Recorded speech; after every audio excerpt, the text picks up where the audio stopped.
The worst case scenario has happened.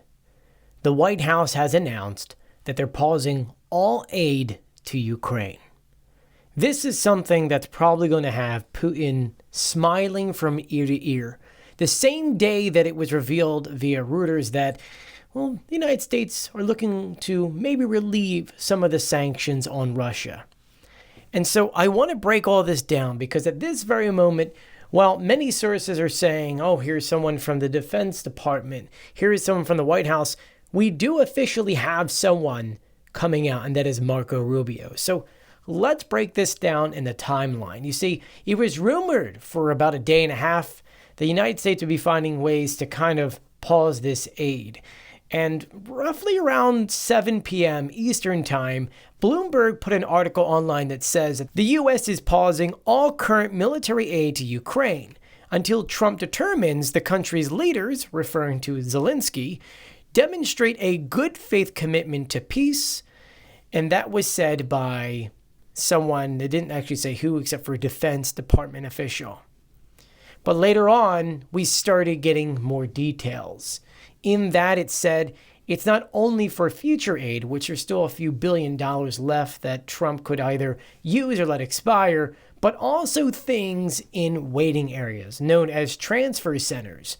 You see, at any point, there's weapons that are going to Ukraine. Some of them on aircraft, some of them waiting in storage here in the United States. Some of it's being made. Some of it is on boats. Some of it's in ports in Germany. Some of it's on trains or buses in Poland. Or maybe they're in a transfer center in Poland in which they then get put onto trucks or onto trains, sent to Ukraine, and then onto the front lines.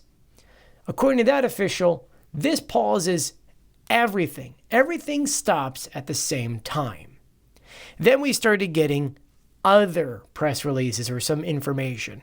Another one here that was put out via CBS and NBC. This came from a quote-unquote White House official. The president has been clear that he's focused on peace. We need our partners to be committed to that goal as well. We are pausing and reviewing our aid to ensure that its contribution to a solution. This is where things start getting confusing because there are some legal things you have to get through here. Like those weapons had already been approved and spent via the U.S. Congress.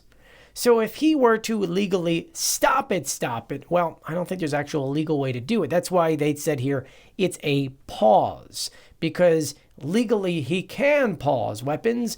We just don't know for how long. Now, before I read the Marco Rubio quote and a few other things, let's understand what this means for the front lines. It was just this past week where Ukraine was finally making progress. They were finally getting the weapons because before Biden left, he started putting together massive military packages. That, alongside with Europe, they really started thrusting a lot of these weapons to the front lines. And usually when something gets announced, it takes some time for it to get there. If they have to make it from scratch, it takes a little bit longer. If it's a presidential drawdown, it's kind of quicker. Or if there's something already there, they can kind of move forward. But let's say realistically, there's something that's approved waiting in Poland. It takes about 2 weeks for it to get to the front lines. So, looking at what's happening now in this situation, if stuff is truly paused, every hour means in 2 weeks from now, Ukraine's going to have a major problem. They're going to have a situation where maybe men are going to have to give up some land, or maybe they're going to have to pull back, or maybe Russia's going to do something horrible on the front lines in which Ukrainians will lose lives. What Donald Trump is doing right now is allowing Russia, giving Russia a free gimme of, hey, in 2 weeks from now, you've got an open window. Take more. And that's the sad thing. And Marco Rubio kind of sees that. He's talked about this in the past, in which he understands what this means. Russia wants this pause. And so in his comments here, he is the only Trump administration official right now who's come out to talk about this. In it, he says, President Trump is the only leader in the world right now who has a chance at bringing an enduring and lasting end to the war in Ukraine. Which, I mean, he's the only president in the United States. So yeah, it's not a false statement here. But then he says, we want to get the Russians to a negotiating table. We want to explore whether peace is possible. This is where the problem is, because while you're trying to see if peace is possible, Ukraine has been talking about peace and putting peace plans together. You're saying this, and you don't even know yet if Russia even wants peace. So why are you doing all this hoopla with Ukraine, knowing that Russia at this very moment has absolutely no mindset to stop what they're doing? You're punishing Ukraine while they're down. You're giving Russia the advantage, and that's the problem. Because when it really comes down to it, Donald Trump is just hurt and upset that he got called out in the Oval Office. That actually, technically speaking, JD got called out in the Oval Office, something in which he should have never been a part of. Those conversations should have been behind closed doors because, let's be honest, those things happen behind closed doors. Usually what happens in front of the camera is after hours of discussion. And for what had happened in the White House, which you've seen my other videos, should have never happened. JD Vance should never said that. Marjorie Taylor Greene's boyfriend, Glenn, whatever, should never been in the room. Those were horrible questions.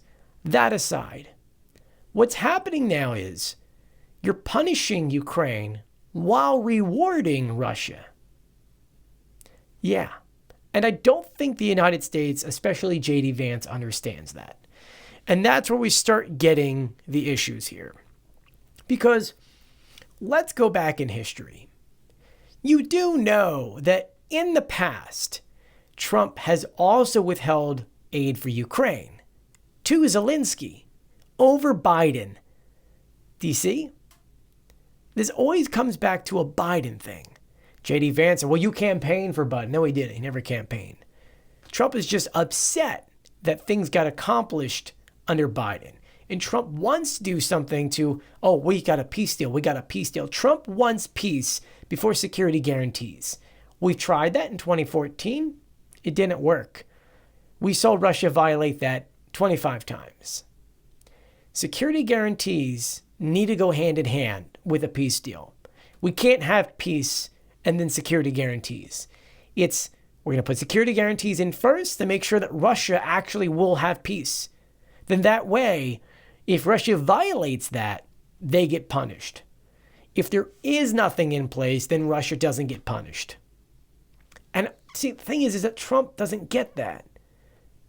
He does, and I don't understand why.